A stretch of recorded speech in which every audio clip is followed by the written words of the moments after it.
Story 1. I recently married my longtime girlfriend, whom I'll call Amy. Important context.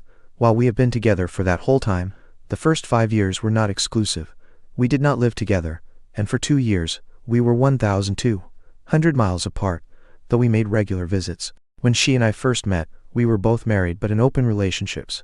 My wife, myself, and Amy's husband were required to travel for extremely long periods of time, sometimes years, with minimal opportunities to return home. We were security contractors.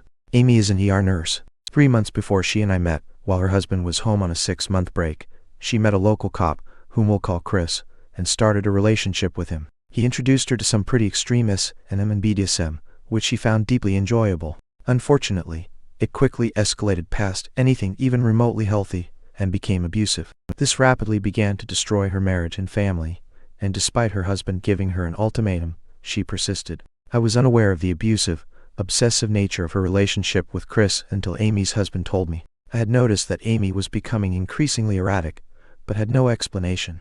I broke it off with Amy. A month later, she reached out, saying she had realized how toxic the relationship was, that she had broken up with Chris, blocked him, and if I was interested, would like to start seeing me again. I verified with her husband, and then started sleeping with her again. This was still very much a booty call level of relationship at this point. From that point on, over the next 8 years, we would become closer and eventually marry. However, about 4 years ago, she mentioned that he had reached out to her over some pictures she posted.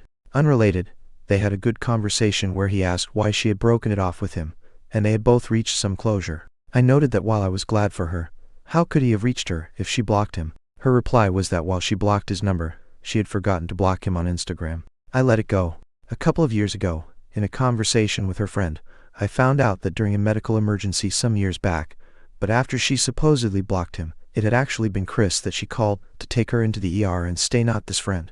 I confronted Amy. She said that when she told me she had a friend take her, she just didn't think to explain who exactly. This has remained a very touchy subject for me for all the reasons stated. We are also no longer in an open relationship now that I have stopped traveling, among other reasons.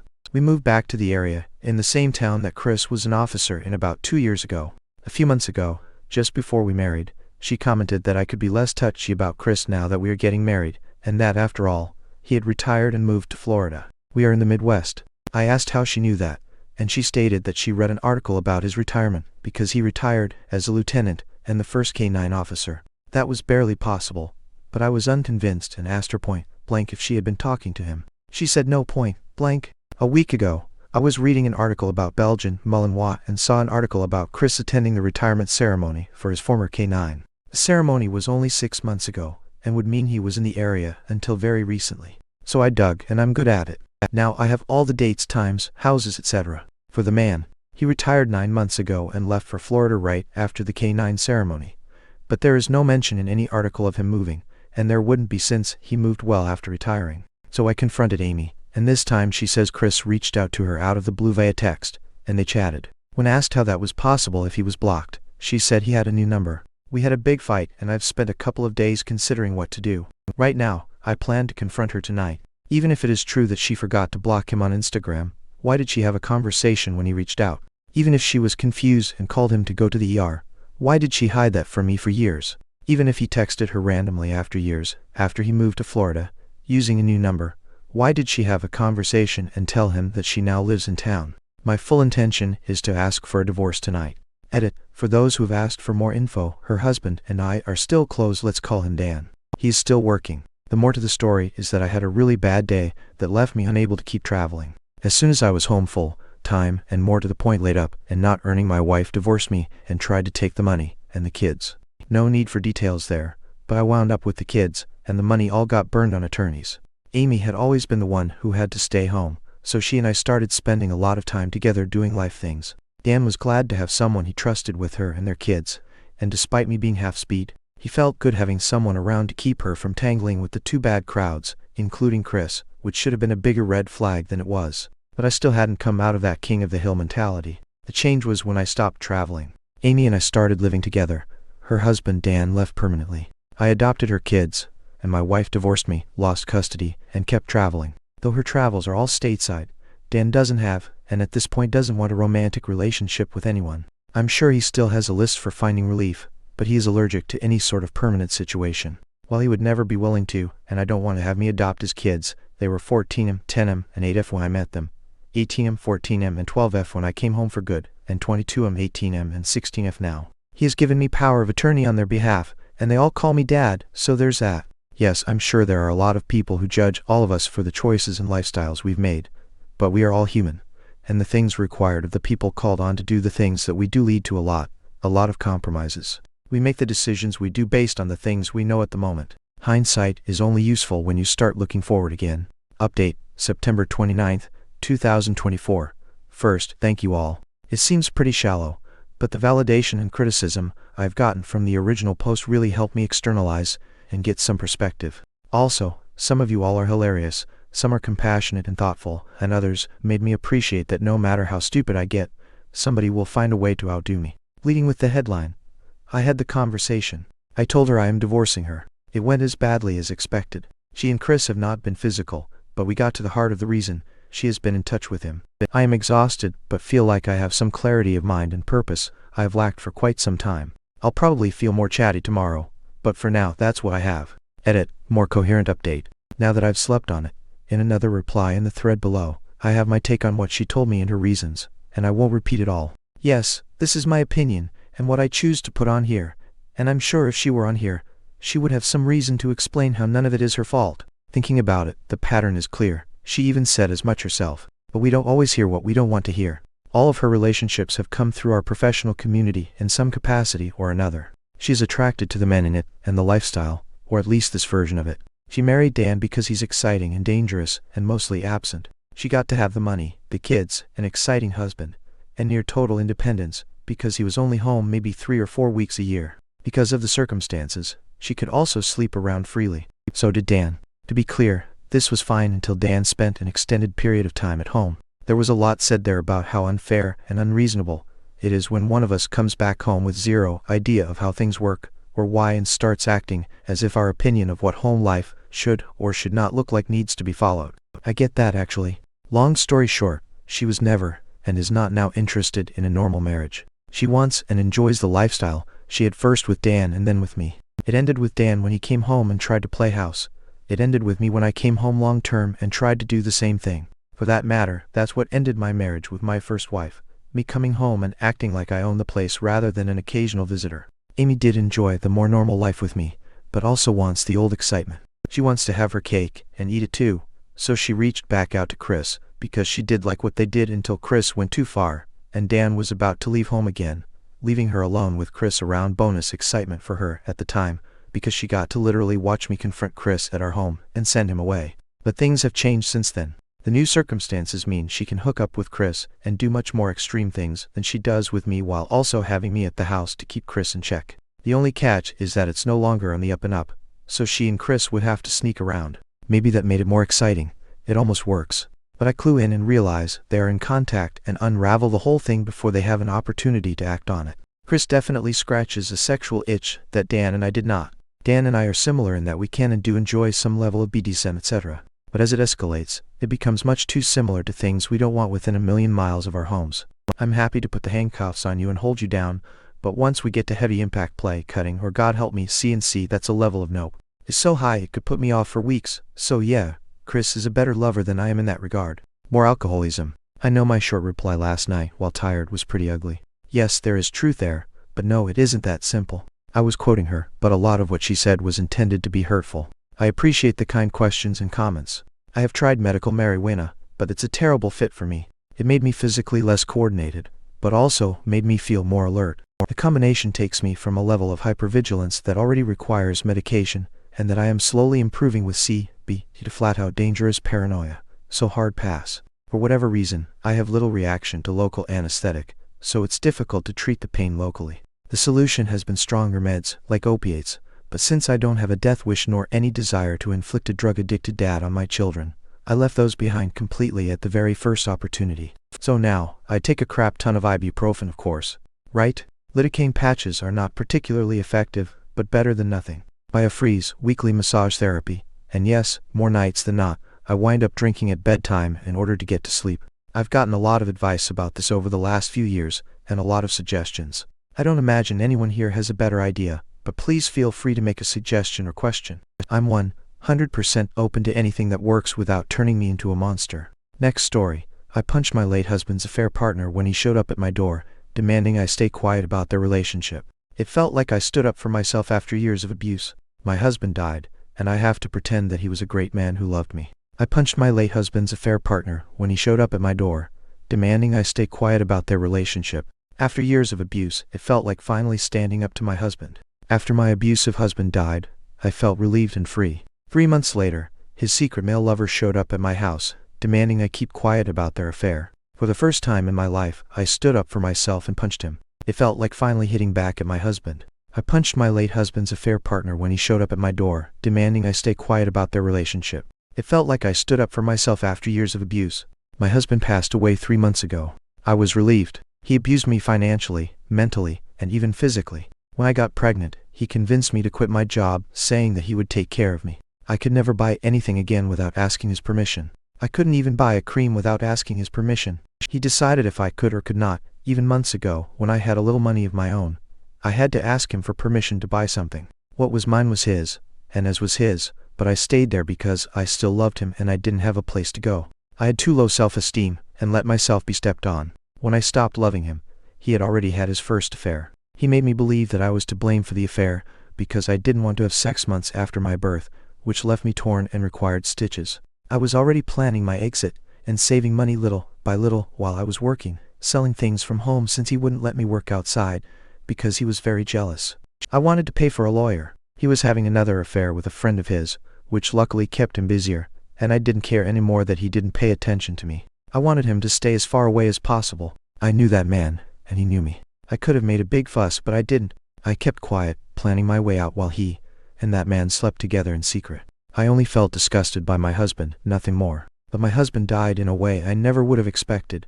He's now a martyr. When someone dies, all the sins of that person disappear, because that's what even my family thinks. Those who knew about his affair and how he manipulated me are now talking about what a good man he was. We shouldn't insult someone who's dead. Everyone around me talks about how beautiful our relationship was. His family talks about what a great man he was and how he always focused on giving everything to me and our child. His affair partner hugged me at the funeral, saying that my husband loved me. His friends told me what a great person he was. Everyone talks about how good he was and how he is now an angel in heaven, and I have to pretend to be sad. The day he died, I cried a lot, but not out of sadness. I cried with relief, and I felt free.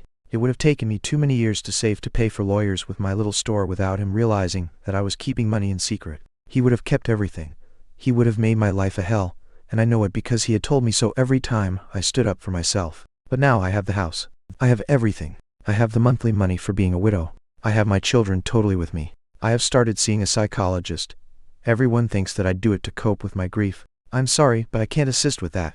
To make a TikTok or post on Facebook talking about everything related to the issue of the house with the economic crisis, I am not sure that anyone can afford what a house like this is worth. But for now, I am focused on finally being able to get a better job in the future so that I can rent a house and be able to rent this house. That could be a really good way to have money. My other goal in the future is to buy a small piece of land, no matter how far it is.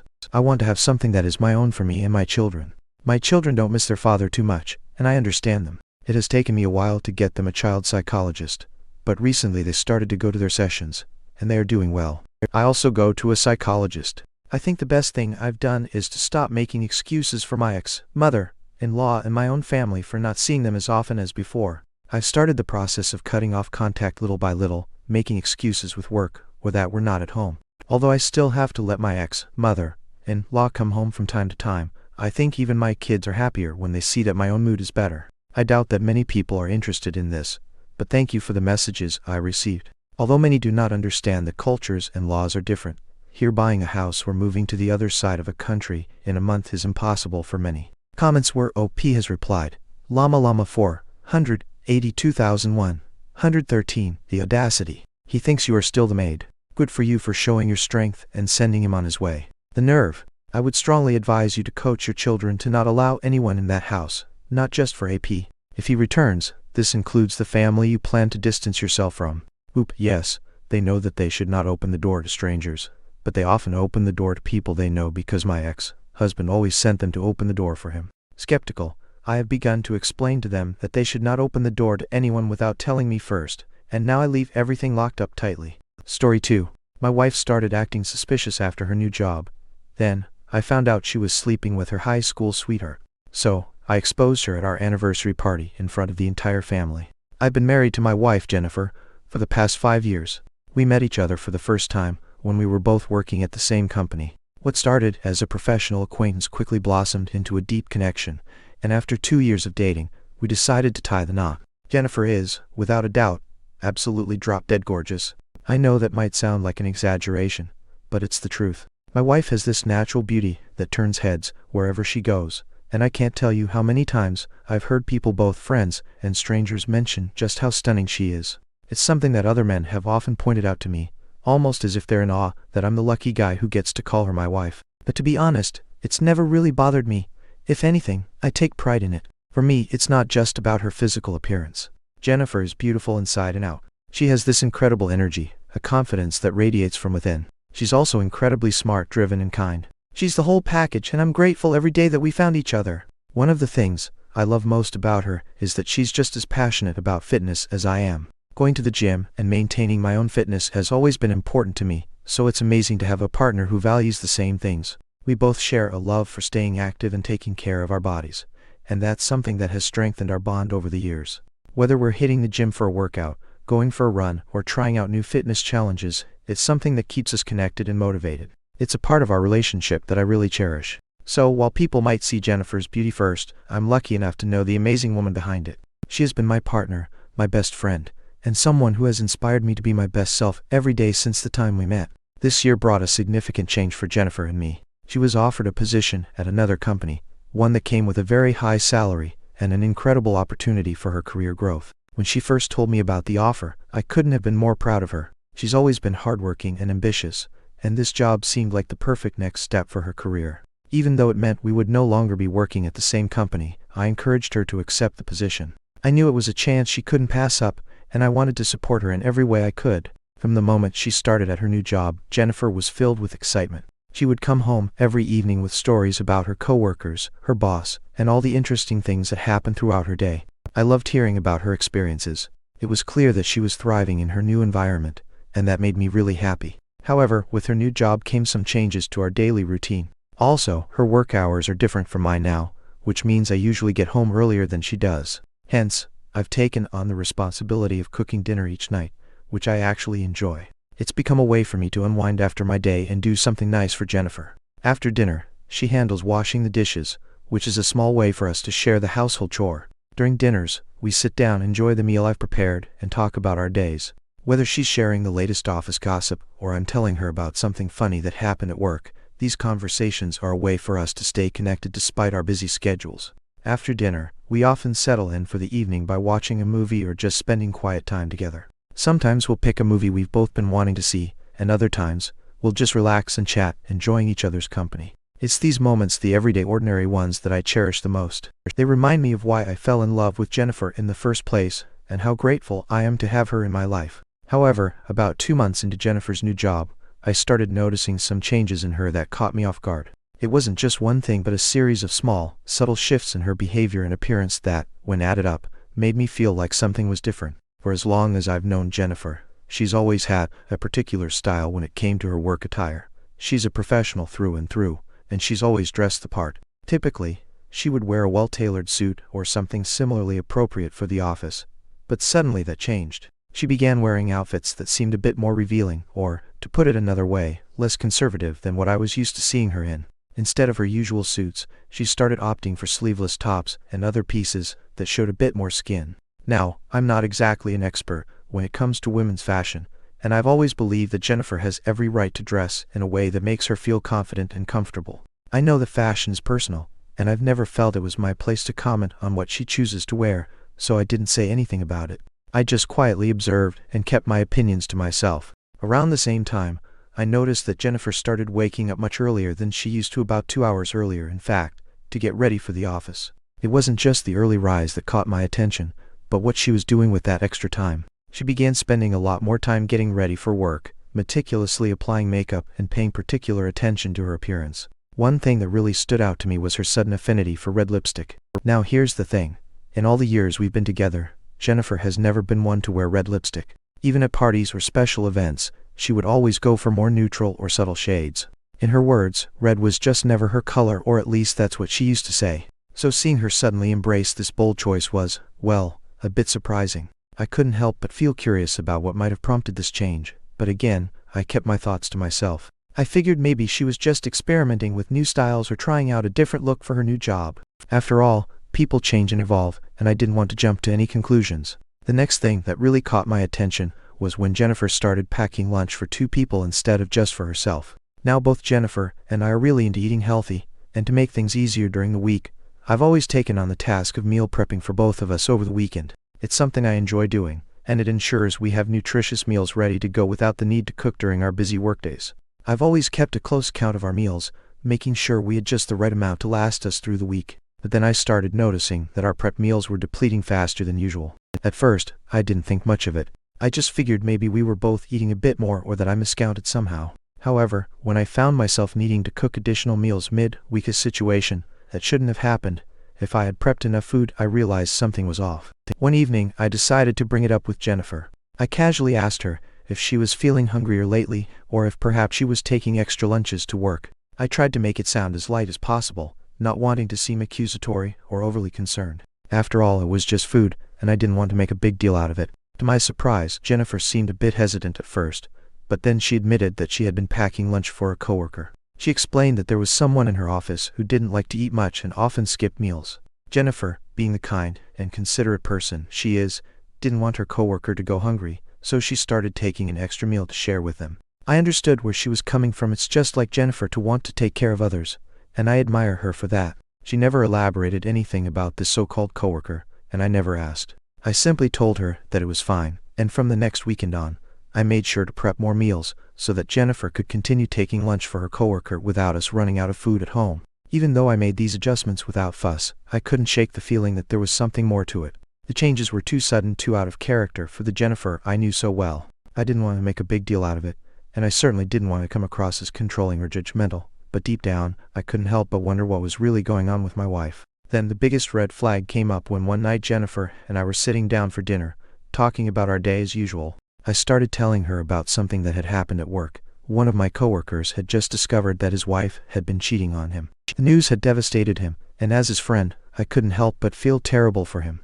I shared with Jennifer how sad and heartbroken he was and how all of us at work felt bad for him. We were all shocked that his wife had destroyed their family for what seemed like her own selfish reasons.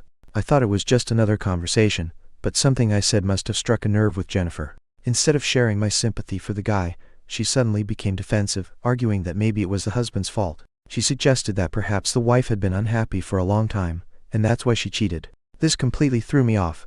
It wasn't the reaction I was expecting from Jennifer at all. Trying to make sense of her response, I calmly pointed out that if the wife was that unhappy, she could have chosen to leave the marriage rather than stay with her husband and betray him like that. To me, it seemed clear that cheating was a cowardly and selfish way to handle things. But Jennifer didn't see it that way. She argued back, saying that sometimes people don't have the courage to leave because they're still unsure. I couldn't help but scoff when I heard that. I told her that, in my opinion, people who cheat are just cowards who don't deserve loyal partners. I was simply expressing my opinion, and we weren't even arguing, but she seemed deeply offended. Jennifer's voice rose as she told me that not everyone can be brave, and that sometimes people make mistakes because they're scared about their decisions. Then, before I could even fully process what was happening, she stormed off, leaving me sitting there, dumbfounded and confused. I was left staring at my half-finished dinner, trying to make sense of what just happened. I had no idea why Jennifer was so bothered by this conversation, but it made me question what was really going on with her. I couldn't help but wonder if there was something she wasn't telling me, something that might explain the changes I had been noticing over the past few months. This wasn't the Jennifer I knew, and it made me feel like there was a distance growing between us, a gap that I didn't know how to bridge. Then things became worse between us after that night. It was like a switch had been flipped, and the connection we once had began to fade. Jennifer, who had always been so present and engaged in our life together, started to drift away. She began spending less and less time with me, and her behavior became increasingly distant. She would come home unusually late, well past the time I would expect her back from work. I'd sit there waiting for her, hoping we could still have dinner together, as we always did, but when she finally walked through the door, She wasn't interested in talking much with me, and when she did, it was clear her mind was somewhere else. Our conversations became forced and awkward. I also noticed that Jennifer was spending a lot more time on her phone or disappearing into the washroom for long stretches. It wasn't like her to be so secretive, and it only added to the growing sense of unease I was feeling. I'm a simple, straightforward guy. I've never been the type to play detective or dwell on suspicions, but as the days went on, it became harder and harder to ignore the signs that something was wrong. Eventually I couldn't take it anymore. I needed to know what was going on, so I confronted Jennifer directly. I asked her if she was cheating on me. I tried to be calm and rational about it. I didn't want to beat around the bush or let my suspicions fester in silence. When I asked her, Jennifer's reaction was immediate and defensive. She argued that I had no right to accuse her of something so vile, and she seemed genuinely hurt by my question. She told me that she wasn't having an affair, but that she was just going through a lot at work and dealing with work-related stress. She insisted that this was just a phase she was going through since she was still taking time to adjust in her new company, and that she would be fine once things settled down. Despite her explanation, I couldn't shake the feeling that there was more to the story. Her defensiveness only made me more suspicious, but I didn't want to push her too hard. I decided to keep my mouth shut for the time being, even though my instincts were telling me that something wasn't right. The next day, Jennifer herself approached me and apologized for how things had been between us. She acknowledged that she had been neglecting me in our relationship, and she promised that she would do better. Her apology seemed sincere, and for a moment, I wanted to believe that maybe she was telling the truth, that it really was just a rough patch at work and nothing more. Then, one evening, everything changed when I received an unexpected call from a close friend. He asked me if I knew where Jennifer was, and his question caught me off guard. My friend isn't the type to meddle in other people's business, so the fact that he was reaching out like this immediately raised red flags. It was late during a workday, and I had assumed Jennifer was still at the office, finishing up some last-minute tasks or maybe working late, as she sometimes did. But then my friend told me something that made my heart sink. He told me how he had seen Jennifer at a restaurant having dinner with another man. According to my friend, they seemed unusually close, and it wasn't just a casual dinner between colleagues. He mentioned that Jennifer was laughing, leaning in close, and even stroking the man's hand in a way that didn't seem appropriate for someone who was just a coworker. He told me that under normal circumstances, he wouldn't have thought to call me, but given how intimate they appeared, he felt compelled to let me know. I thanked him for telling me, even though I could barely process what he was saying. After we hung up, I felt a wave of unease wash over me. My friend then sent me a subtle picture he had managed to take of Jennifer with the guy at the restaurant. When I looked at the photo, my heart sank further. Jennifer was smiling, and she was clearly comfortable with this man. There was something familiar about him that I couldn't quite place. I couldn't shake the feeling that I'd seen this guy before, but I couldn't pinpoint where or when. That night, when Jennifer finally came home, I decided to play it cool. I asked her if she wanted to have dinner with me like we usually did. Without much thought, she shook her head and casually mentioned that she had already eaten at a team dinner with her coworkers. I kept my tone light and nonchalant, asking how many people were at this dinner just to see what she would say. She didn't hesitate before responding, telling me that almost all of her coworkers were there. It was at that moment that I realized that my wife was lying to me. She clearly had something to hide. Otherwise, she would have had no issues telling me about having dinner with the mysterious man. I kept my mouth shut and pretended everything was fine, but inside, I was determined to get to the bottom of this. The Jennifer I knew wouldn't have lied to me so easily, and I needed to know who that man was, what he meant to her, and why she was keeping this part of her life hidden from me. That night, after Jennifer went to bed early, claiming she was tired from drinking too much at her team dinner, as I watched her sleep, the weight of everything that had happened in the past few weeks pressed down on me, and I knew I had to find out the truth. Quietly, I waited until she was deep in sleep before carefully taking her phone from the nightstand. I noticed right away that she had changed her password, which was unusual since we were both always pretty open about our devices and had no secrets. I knew I had to get into her phone somehow.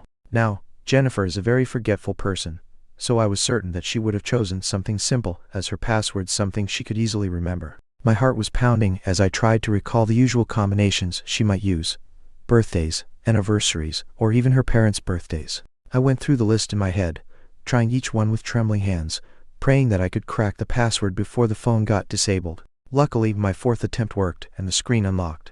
I knew I was crossing a line, but I felt like I had no choice. I needed to know what was going on, even if it meant invading her privacy. With my heart racing, I scrolled through her messages, dreading what I might find. I noticed she had been sending multiple messages to someone named Mark. They talked regularly and even exchanged selfies.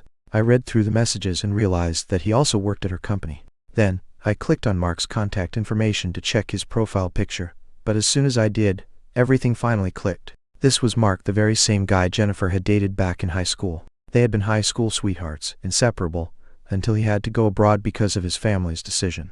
I remember Jennifer telling me about him when we first started dating.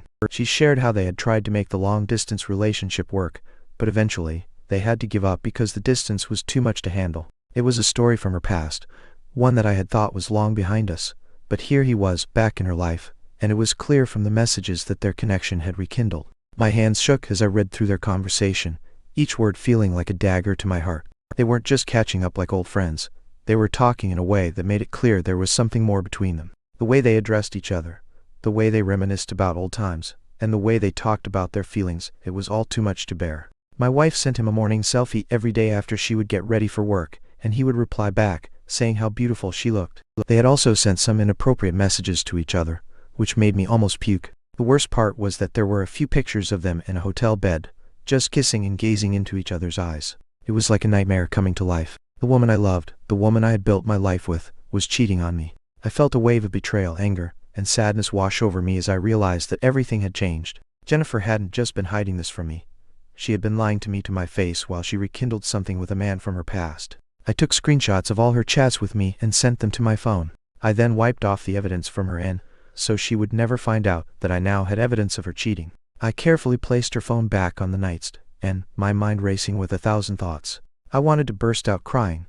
But despite everything I had uncovered, there was still a very small part of me that hoped that maybe, just maybe, Jennifer still cared about me and wasn't really going to leave me for this guy. I didn't want to believe that our years together could be so easily discarded. I wanted to fight for our relationship, for us. So for the next few days, I kept to myself, trying to come to terms with the facts about her affair. As much as I wanted to give up, I still loved Jennifer and wanted to see things through. During this time, I was quiet and distant, and I could tell that Jennifer noticed something was off, but she never asked me anything about it. She just didn't seem concerned about me any longer. Then, about a week later, Jennifer told me that she had a work trip coming up. I pointed out how this work trip coincidentally fell during our anniversary, hoping to get some kind of reaction from her, something that would show she still cared about us. In my head, I had been planning to host a small party with our family and friends, something to remind us of the bond we shared, to remind her of the life we had built together. I had been with her through so much, standing by her side through thick and thin, and I couldn't understand how she could so easily push me aside for the other guy. Jennifer claimed she had no idea that our anniversary was coming up, which hurt more than I could put into words. How could she forget something so important to us? She offered a half-hearted apology, saying she was sorry to miss it, but then, seeing my disappointment, she immediately backtracked, saying that she would talk to her boss and try to come back home the day before our anniversary, so we could celebrate it together. I told her about my plan to invite some of our family members and friends, and she immediately agreed, telling me that it was a great idea. Hearing her reaction, I felt hopeful, so I went ahead and invited people as planned. Throughout Jennifer's so-called work trip, every time I called or messaged her, she would ignore me. It wasn't like her to be so distant, and as each day passed my worry grew. I couldn't shake the feeling that something was seriously wrong. In a desperate attempt to understand what was going on, I decided to turn to social media. I didn't have much to go on, but I knew Mark's full name and figured he might have an Instagram profile. I didn't know if he was on this work trip with Jennifer or not, but I needed to know more. After some searching, I found his profile and started to stalk it, my heart pounding with every click. Imagine my shock, my devastation, when I saw Jennifer in his Instagram stories. He had posted several clips and photos from the trip, and while there were a few other coworkers in some of the shots, the ones that stood out, the ones that made my blood run cold, were the ones of him and Jennifer. They were together in most of them, smiling, laughing, kissing each other on the cheek, looking far too comfortable, far too close. They looked like a couple. My heart shattered as I scrolled through each story. My worst fears were confirmed. I realized at that moment that I had truly lost my wife. I didn't want to see any more of their pictures together, and I didn't want Mark to see that I had viewed his stories. The last thing I needed was for him to tell Jennifer that I had been stalking his profile, so I blocked him, hoping that I could delete those pictures from my head as well. Throughout the night, I cried myself to sleep.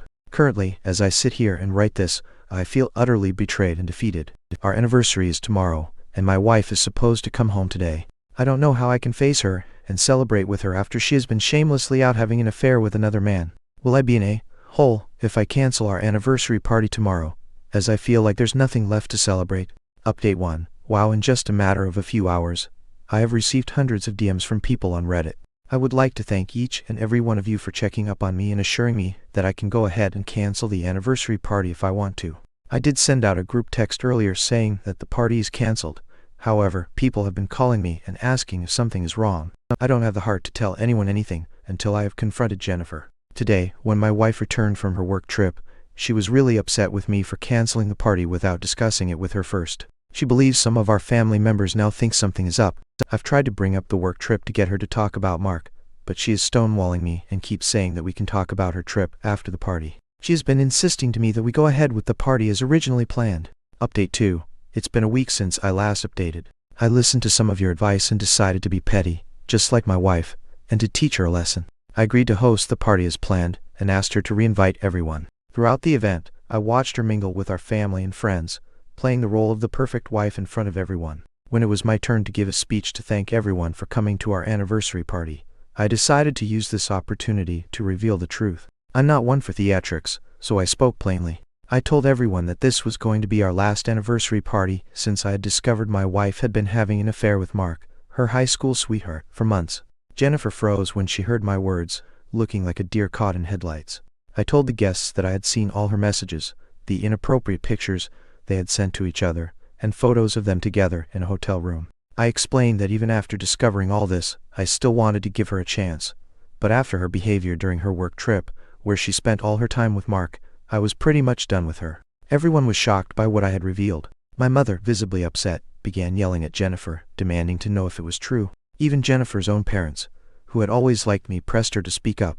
In the end, my wife broke down in front of everyone. She admitted to everything and begged for my forgiveness, saying that she had foolishly gone with the flow and didn't know how to stop things with Mark, as she just felt so comfortable around him. She admitted that she met him a few months ago, when he joined her team at her new workplace after returning from abroad, and that they had been sleeping together for months behind my back. She then went on to claim that she couldn't tell me the truth since I was the only love of her life, and she didn't want to lose me. I just shook my head in disappointment, as I then announced to everyone that I would be divorcing Jennifer, since I could no longer live my life with someone who was this shameless. There was not even one single word of protest, as everyone agreed with me. Ever since then, I have kicked Jennifer out of my place. She is furious with me for exposing her in front of everyone, and for turning our anniversary party into her farewell party. She has continued to reach out to me several times in hopes that I would give our marriage another try, but I have chosen to completely ignore her. Update 3.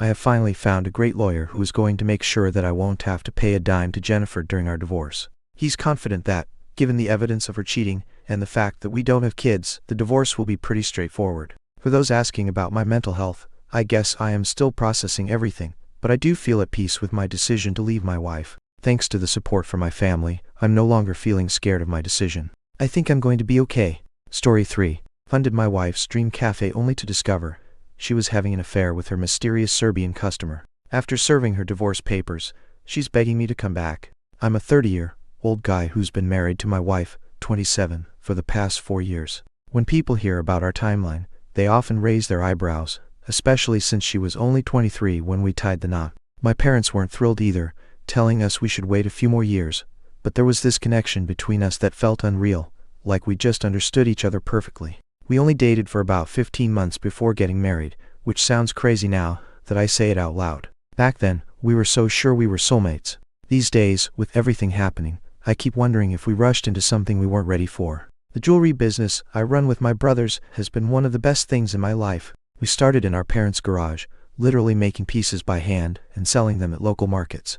Now we've got 3 stores in the city and an online shop that ships nationwide. Most people think running a business with family is a recipe for disaster. Trust me, I've heard all the horror stories. But my brothers and I have always been tight.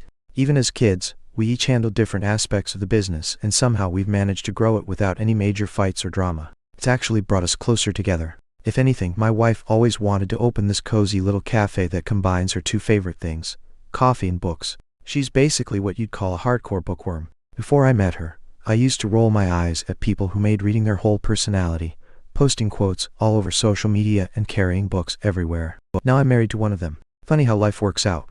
When she pitched the cafe idea, I wanted to help make her dream happen. The rent in the fancy part of town where she wanted to open is insane, but I've been covering it because I knew it would give the business the best shot at success. The place has really taken off. There are always people in there reading, working on laptops, or having coffee dates. She's even started hosting book clubs and author meetups. Seeing her happy in the business and doing well made all the financial support worth At least, that's what I thought at the time. Everything started changing around March. Before that, we had a pretty normal marriage. We'd go on date nights every Friday, watch movies together on weekends, and she'd always tell me about the interesting customers at her cafe. Usually, it was stuff like some writer working on their novel or a student who practically lived there during finals week. His time was different. She came home one evening and started telling me about this new customer at the cafe. The way she described him was weird. She kept going on about how handsome he was, how well he dressed, and how he had this mysterious vibe about him. Now, we've always been pretty open with each other about finding other people attractive, like when she pointed out how hot the new girl at our gym was, or when I mentioned that one of her friends was pretty. It never bothered either of us because we trusted each other. But something about how she talked about this guy set off alarm bells in my head. She almost sounded like a teenager with a crush, going on and on about his jawline and his accent. The whole thing reminded me of those romance novels she's always reading, you know, the ones with shirtless guys on the covers that she keeps telling me are actually really well written. There's this one book she made me read once about some Russian assassin who falls in love with his target in a laundromat. She described this new guy the exact same way she talked about that character, all mysterious and brooding and perfect. The whole thing just felt off, but I tried to brush it aside. The next day, she couldn't wait to tell me more about him. Turns out his name was Ivan, and he was from Serbia. She learned his whole life story. Apparently, he used to run this successful car dealership back home, but moved to the States for better opportunities, classic American dream stuff. He was job hunting at local dealerships while getting settled in. The way she described their conversation, it seemed like they talked for hours. My wife's always been friendly with customers, but this felt different. She kept mentioning how he was having a hard time adjusting to American life, and I could tell she felt this need to help him out. The more she talked about Ivan, the more details I learned. He was this tall, blond guy who dressed like he walked out of a fashion magazine, despite supposedly struggling to find work. She went on about his accent, how he loved these specific genres of books. What got me was how she described every little detail about him, like she was writing one of her romance novels. The way she talked about his mysterious European charm, and how he was so cultured it was getting weird. My wife has always been the type to get excited about meeting new people who share her interests, but this felt more like she was creating this perfect fantasy character in her head. After a few weeks, the Avon updates started dying down. She wasn't coming home every day with new stories about him, which honestly was a relief, but I knew he was still coming to the cafe regularly. She'd mention him casually here and there. One day, I decided to surprise her with lunch, partly because I wanted to be nice and partly because I was curious about this guy. Sure enough, there he was in the corner reading some book. I hate to admit it, but he was exactly how she described him, tall, good-looking, well-dressed. Things really started getting weird one night when she came home late. She had this weird dreamy smile on her face, you know, the kind teenagers get after their first kiss. When I asked what was up, she told me Avon had walked her home. They'd spent hours talking about books and life, and then he supposedly asked her out on a date. She said she told him she was married, and he apologetically held her hand before saying goodnight. The part that really got to me was her reaction. She was practically glowing, like getting asked out by another man while married was some kind of achievement. When I asked why she was so happy about it, she actually said, "It's like something out of a book." I kept thinking about how often they'd see each other at the cafe. She'd be there 6 days a week, and he was a regular customer. Plus, our apartment was only a few blocks away. What really bothered me was how she seemed to enjoy his attention. She didn't shut him down completely or mention that these walks home needed to stop. Instead, she was acting like this was some exciting subplot in her life. I wanted to tell her to find a new regular cafe for him to hang out at, but I didn't want to come across as a jealous, controlling husband. I kept telling myself I was overreacting. After all, she did tell him she was married. She could have hidden that if she wanted to, but there was this nagging feeling in my gut that wouldn't go away. Maybe it was because my last girlfriend before my wife had an innocent friendship with a coworker that turned into a full-blown affair.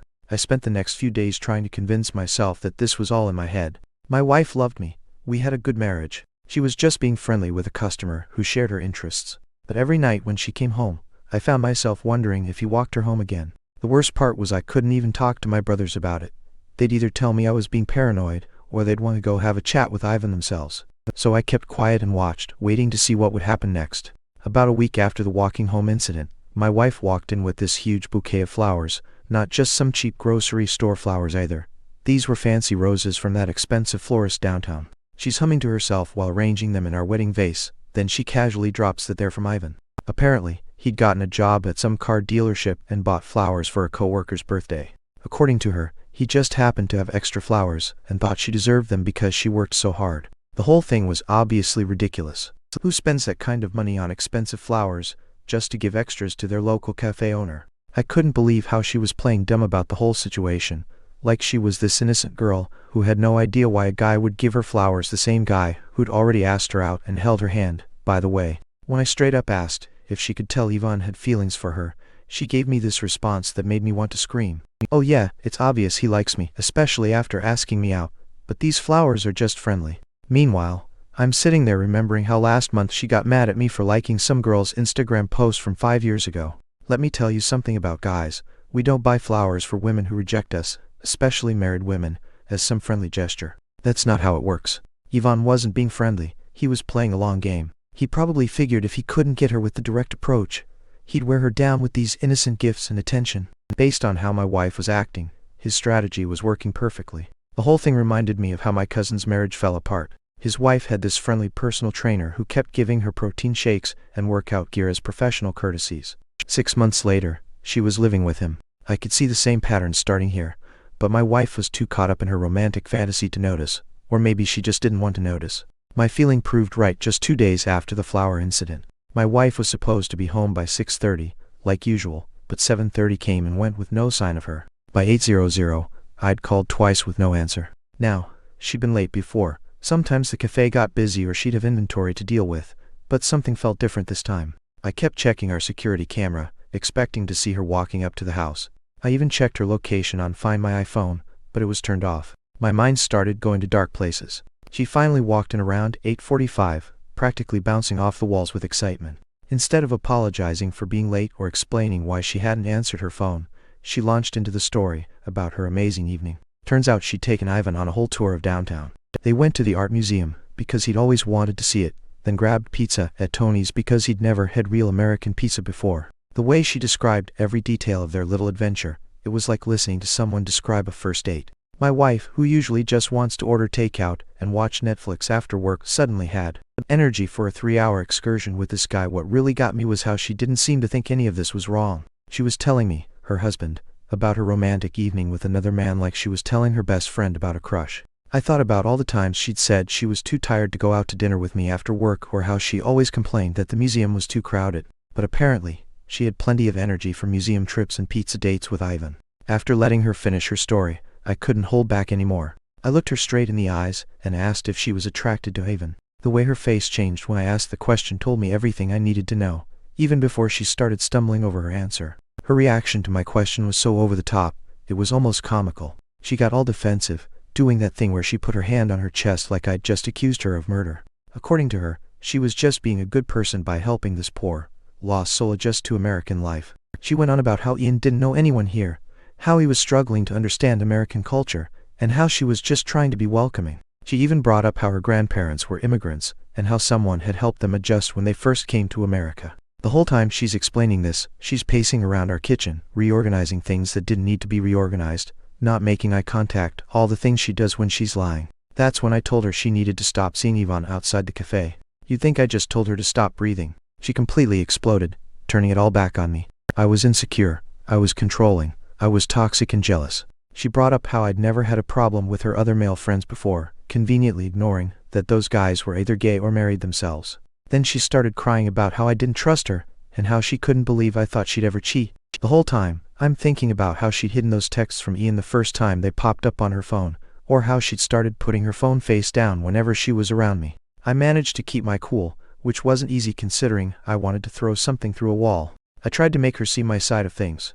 I asked her how she'd feel if some gorgeous Serbian woman started coming to my jewelry store every day, and I started taking her on private tours of the city. What if I bought this woman gifts and let her hold my hand? What if I started coming home late because I was showing her around town? My wife just rolled her eyes and said that was different, but wouldn't explain how. Then she brought up this guy friend from her college days who'd had a crush on her, like somehow that was the same thing. By this point, I'd already seen enough red flags to start a parade, but watching her try to justify everything just confirmed what I'd been suspecting. Something was definitely going on between them. She actually tried to tell me I'd understand if the roles were reversed, right? Because she totally wouldn't lose her mind if I started spending private time with some attractive woman who kept hitting on me. This is the same person who made me unfollow my ex from 10 years ago on Instagram and got upset when my female cousin hugged me too long at Christmas. But apparently, I'm supposed to be totally cool with her playing tour guide for some guy who's clearly trying to get with her. I know I said that we don't fight if we find someone attractive in the beginning, but that only works if we speak to each other about it and don't pursue it further, like what she did.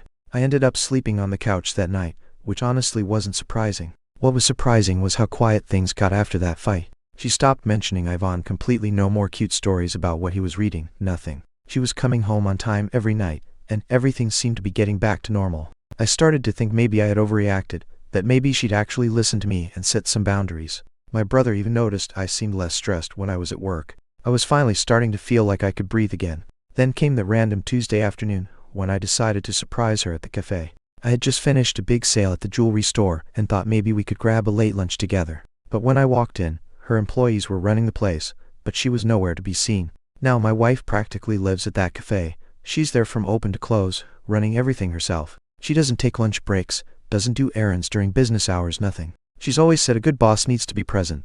I asked one of her employees where she was, but they just gave me some vague answer about her stepping out for a bit. Something in my gut told me to wait and watch instead of making a scene, so I went back to my car across the street and sat there, telling myself I was being paranoid. That's when I saw them, my wife and Ivan, walking up the street together, arms linked like they were on a date. She was laughing at something he said, leaning into him like she used to lean into me. They looked like a couple, not a cafe owner and her customer, not just friends, but a real couple. I sat there gripping my steering wheel so hard my knuckles turned white, watching my wife act like a completely different person with this guy she'd promised to stop seeing. Right then, I knew our marriage was probably over, but I also knew I needed proof before I did anything about it. When I saw them together, it took everything in me not to lose it right there. My first instinct was to jump out of the car and confront them both, maybe even show Ivan what happens when you mess with another man's wife. I've never been a violent person. The most aggressive thing I've done is yell at a ref during my nephew's basketball game. But seeing them together like that, so comfortable, so intimate, I had to grip my seat to stay put. I kept thinking about my business and how assault charges would affect everything my brothers and I built. So I just sat there watching them disappear into the cafe like nothing was wrong, like the whole world wasn't falling apart. Yesterday felt like the longest day of my life. I must have typed out 50 different angry texts to her, but deleted them all. I wanted to call my brothers, but I knew they'd either tell me I was overreacting or show up at Ivan's workplace ready for a fight. I even thought about calling her parents. They'd always been good to me, treated me like their own son. Her dad had even helped us set up the cafe. But I decided to keep quiet and watch how things played out. Information is power, right? And right now, I had information she didn't know I had. When she got home that evening, I played it cool, asked her about her day like nothing was wrong. She sat there at our kitchen counter eating the dinner I'd made, telling me about some new coffee blend they were trying at the cafe, and how busy it had been. Not a single word about spending the afternoon with Ivan. This is the same woman who used to tell me every tiny detail of her day, down to what her regular customers had for breakfast. Now, she was lying straight to my face while eating the lasagna I'd spent 2 hours making. I realized I needed to be smart about this. If I confronted her now, she'd just deny everything, delete any evidence, and be more careful about hiding whatever was going on. Update 1. Hey everyone, I'm back with an update about my situation with my wife and her Serbian friend. After seeing them together that day, I knew I needed real proof of what was going on. I've always been against going through someone's phone. My ex used to check mine constantly, and I hated it. But after weeks of lies and sketchy behavior, I felt like I didn't have a choice anymore. It was either snoop through her phone or drive myself crazy imagining what might be happening. I waited until she was asleep. She always takes these long sleeping pills that knock her out completely because of her insomnia. She'd been acting weird all day, constantly checking her phone and smiling at it, which only made me more suspicious. Around midnight, while she was passed out, I grabbed her phone from the nightstand. I found their WhatsApp chat immediately. She hadn't even tried to hide it.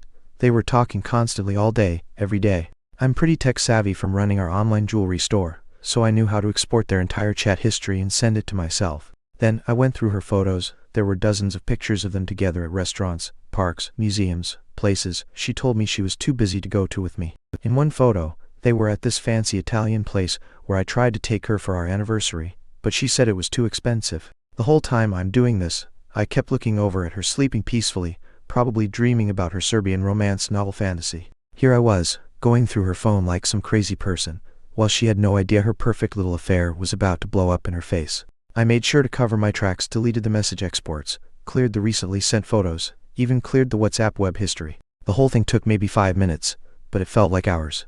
After getting the files on my phone, I went downstairs to read through everything. I wish I hadn't. The messages started innocent enough, talking about books, coffee, his adjustment to America.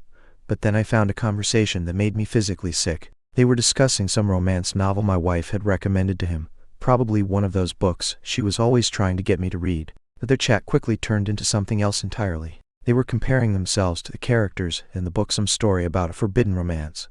Then Ivan started making comments about sex scenes, and my wife, who I'd been with for 5 years, who I helped build a business for, who I thought I knew better than anyone, she was bragging about sleeping with him. They weren't even trying to be subtle about it.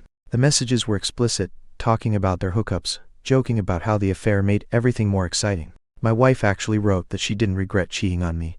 She was proud of it, getting off on the whole forbidden romance angle like it was one of her stupid books. The woman I married, who cried at our wedding vows and promised to always be faithful, was treating our marriage like some cheap plot device in her real-life romance novel. I couldn't stay in the house after reading that.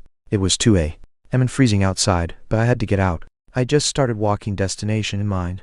I kept checking my phone, rereading the messages, torturing myself with every detail. When I finally came back home around 3:00 a.m., my feet were blistered and I was half frozen. She was still asleep in our bed. I checked her phone one more time and took a video of their chat, just in case she tried to delete everything later. I made sure to record everything from her phone, not just screenshots. I took actual video footage, scrolling through their conversations, showing the timestamps, contact info, everything. My cousins had a divorce, and I've seen enough divorce cases go sideways because of doctored evidence. I wasn't going to let them wiggle out of this one. I recorded their whole chat history, the photos, everything. Here, try to explain this away as just being friendly with a customer. The worst part wasn't even the cheating. It was how they were laughing about it, turning my life into their own private joke. All those nights, I worked late at the jewelry store to cover her cafe's rent, and meanwhile, she's getting kicks out of sneaking around behind my back. Reading those messages, seeing how she joked about having a husband at home while sleeping with him made me realize she wasn't just cheating, she was enjoying humiliating me. She even told him about personal things I'd shared with her, private moments that were supposed to be between us. She might think she's living in one of her romance novels where the bored wife finds excitement with a mysterious foreign man, but this isn't some book where everyone gets a happy ending. I've already started looking up divorce lawyers and found one who specializes in infidelity cases. I'm done playing the role of the oblivious husband in her little story. Update 2. Finally, I can tell you all how everything went down. After weeks of careful planning with my lawyer, we set everything in motion. I hired a process server, paid extra to make sure it would be during the cafe's busiest lunch hour. I took an Uber and parked across the street, wanting to see the whole thing unfold. The server walked right into the crowded cafe, past all her regular customers and book club members, and served her the divorce papers right there at the counter. She tried to get him to do it privately in the back, but he loudly announced he was serving her with divorce papers. I watched through the window as her perfect little world crumbled. Her hands were shaking so badly she could barely hold the envelope. Some of her precious book club ladies were there too, watching the whole scene. So much for her sophisticated cafe owner image. I spent the rest of the day at the jewelry store, actually having a pretty good time. My brothers could tell something was up because I was in such a good mood. Usually, I check my phone constantly, but that day I didn't care. No missed calls, no texts begging for forgiveness, nothing. She knew she was caught. The prenuptial we signed, her idea ironically, because her parents insisted, had a clear infidelity clause. She wasn't getting anything from me. When she finally came home that night, she looked like hell. Her makeup was all over her face, her eyes swollen from crying, her nose running, nothing like the confident woman who'd been sneaking around with her Serbian lover. She stumbled into the house looking like a mess, kept asking over and over what she did wrong, as if she didn't know. The best part was watching her try to figure out exactly what all I knew. She kept throwing out different possibilities, testing my reactions. Was it because of Ivan? Did someone say something? Is this about me being late some nights? She was desperately trying to figure out if she could still lie her way out of it. I just sat there, watching her scramble, knowing I had those messages safely backed up in 3 different places. Finally, I decided to throw her a bone, and told her I'd seen her and Ian walking arm in arm that day, when she was supposed to be working. You should have seen how fast her attitude changed. Suddenly, she went from a crying mess to defensive mode. She started telling me I was overreacting, that I was throwing away our marriage over one innocent walk, called me insecure and controlling, then in the same breath begged me to reconsider. She even brought up couples counseling, as if that would fix what she'd done. The whole time she's switching between insulting me and pleading with me. I'd had enough of the show, so I told her to get out of my house. Not our house, my house. I bought it before we got married. Another thing she seemed to forget. She tried to argue, but I just pointed at the door. Once she was gone, I called my lawyer. I'd already moved most of our joint accounts into separate ones, documenting everything. Being in business taught me how to handle money properly, and it was paying off now. She might have been living in a romance novel fantasy, but divorce was about to get real. I hired the best divorce attorney in the city, the same one who handled my friend's divorce when his wife cheated with their neighbor. This guy wasn't cheap, but watching my wife realize she couldn't afford a lawyer anywhere near his level made it worth every penny. Let me tell you about the importance of a good divorce lawyer. Mine was worth every penny of his $400 per hour fee. When we got to court, he didn't just present evidence, he told a story. He showed the judge photos of them together after I specifically asked her to stop seeing him. Then he talked about those WhatsApp messages where they literally admitted to the affair. The judge's face when he read their conversations about how exciting it was to sneak around. Priceless. But my lawyer wasn't done yet. This guy was like a forensic accountant. He went through our joint account history with a fine-toothed comb. He found restaurant charges at places I'd never been to, matching them perfectly with texts where Ian thanked her for dinner. There were movie tickets, museum entries, even a weekend trip they tried to hide as a business conference, all paid for with our joint account money I'd earned. But the main thing was when my lawyer found charges from Victoria's Secret on days she texted said Yvonne about having a special surprise. That was the moment her lawyer's face just dropped. My lawyer painted this picture where I was the hardworking husband who helped his wife start her business, paid her rent, and supported her dreams. Meanwhile, she was using our money to wine and dine her boyfriend. He even brought up how I'd covered the cafe's rent in that expensive part of town, only for her to turn it into her personal dating spot. Her lawyer tried bringing up some petty arguments, like how I worked late sometimes or didn't read the books she recommended. The judge literally rolled his eyes at that one. In the end, justice was served. I kept everything, with the help of the prenup, and no alimony payments either, thanks to the clear evidence of infidelity and the fact that I'd basically funded her whole business. But I had to let the cafe, and an Audi that I had bought for her go since we didn't have any contract on the ownership of it. Getting revenge on Yvonne was tricky. I didn't want to end up in jail over two people who weren't worth it, but one day, opportunity knocked. I saw him leaving the cafe, probably after another cozy afternoon with my ex-wife, spending her cafe's profits on his coffee. I followed him around the corner, keeping my distance until we were away from the security cameras and casual observers. I called out his name, and when he turned around, I introduced myself. "Hey Ivan.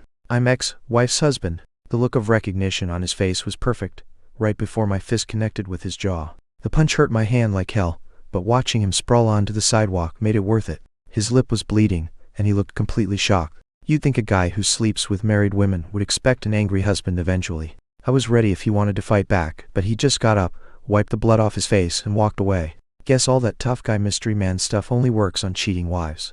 I wanted to do more, but one punch was all I could risk without ending up with assault charges. Then came the sweetest part of my revenge. The cafe's rent was due May 1st, $4,500 for that prime downtown location she just had to have. Midday, my phone started blowing up. It's my ex crying about how she can't make rent.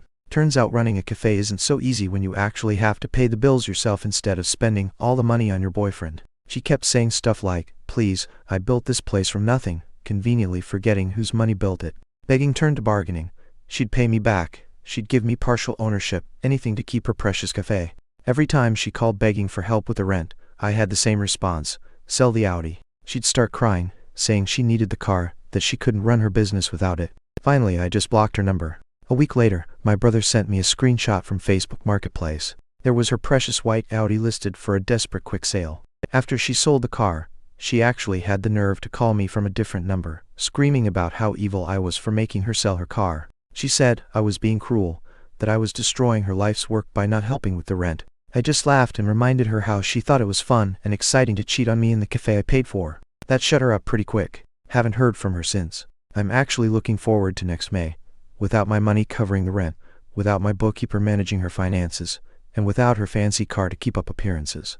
I'm betting that cafe won't make it another year. Those book club ladies, who used to fawn over her sophisticated taste, have mostly stopped coming around. Turns out publicly getting served divorce papers for cheating isn't good for business. My brother drove by last week and said the place was pretty empty. Sometimes the best revenge isn't just getting even.